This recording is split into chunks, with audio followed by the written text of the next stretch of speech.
Talk to you. How are you, sir? Doing fine. How are you, Hoppy? Fine, sir. So what's the Gate Committee going to do?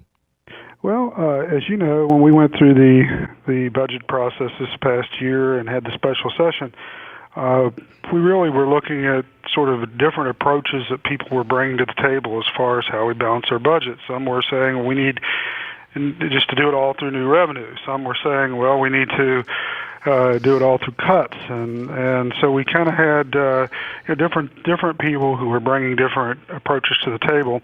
And one of those that I think had a great deal of support particularly within the Republican caucus, was to look at ways that we truly could make responsible cuts in spending. If we are seeing all of our families throughout our state happen to make those cuts and tighten their belt, we felt like that they expected the government to do the same. And sometimes, there's a lot of rhetoric about it. We'll just cut this, cut that.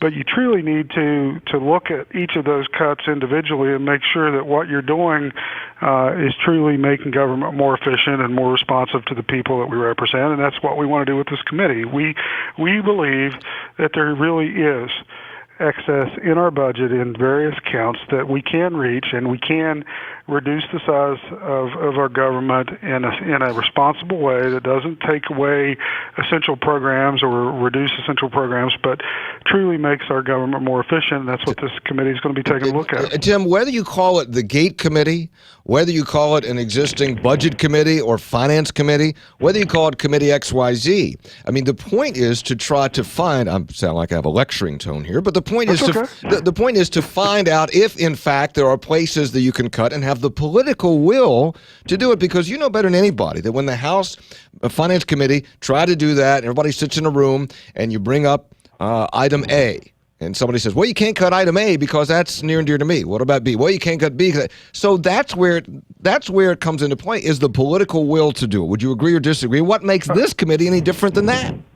I do agree with you. I think that's true. I think there needs to be political will, but I do think it was difficult to make some of those decisions in a special session with the clock running up against July 1st. And that's why this is I think, a better way to do that, because we will take this time between now and, because of the gubernatorial election, we won't go into session until February, full-fledged session until February. So we will have, the next 6 months to really bring in agencies, talk to them about each part of their budget, and spend the time over the next 6 months to identify responsible cuts that we can make. And I know the term has been used, right-sizing government, but when you have an economic downturn like we've had because of our energy industry and because of the overregulation in Washington, when you have this reduction in your budget, then you're going to have to, anyone who's really honest knows you're going to have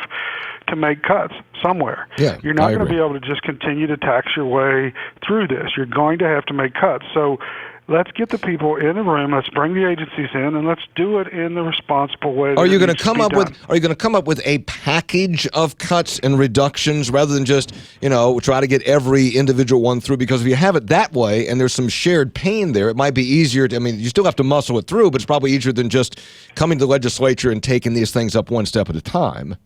Yes, I think this will be the real goal here is to let's bring from this committee a set of recommendations that we can work through over the next 6 months in a bipartisan manner. Let's bring the Republicans and Democrats together, sit at the table with the agencies, and hopefully we will be able to come forward by the time we're looking at the next fiscal year budget with a proposal that we already have buy-in on, that we already have people have really vetted it and made clear that yes, we can do this. Yes, there aren't constitutional issues. There aren't other legal issues.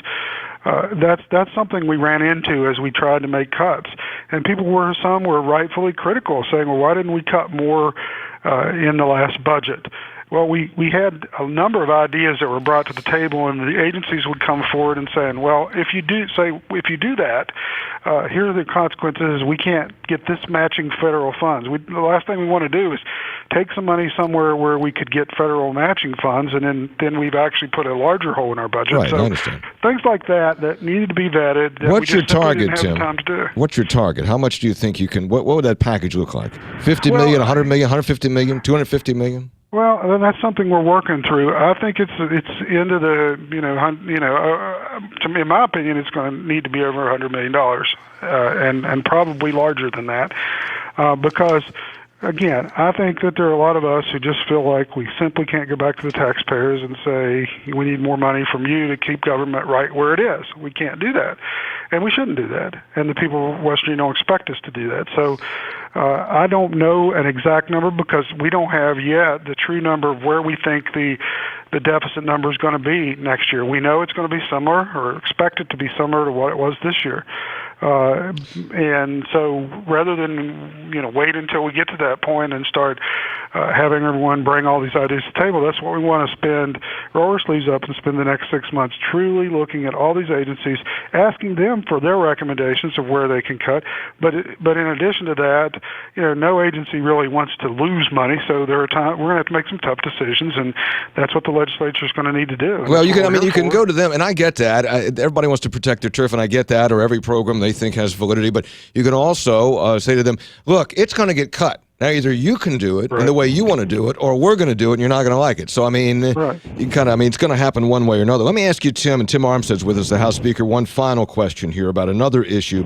A legislative audit presented to lawmakers, and you guys are in interim committee meetings at the Capitol, raised questions about wages and benefits in the State Court of Claims. Now, it's not a lot of money, but the audit, which is not yet fully completed, showed that 3 Court of Claims workers received a total of nearly $9,000 for days that, quote, were neither worked or leaves submitted. So that's not a big number, $9,000, but was this what's your reaction to that? Well, it's certainly a serious issue, and we as soon as we learned of it, we wrote, we said we need to deal with this. We asked the legislative auditor to do this audit.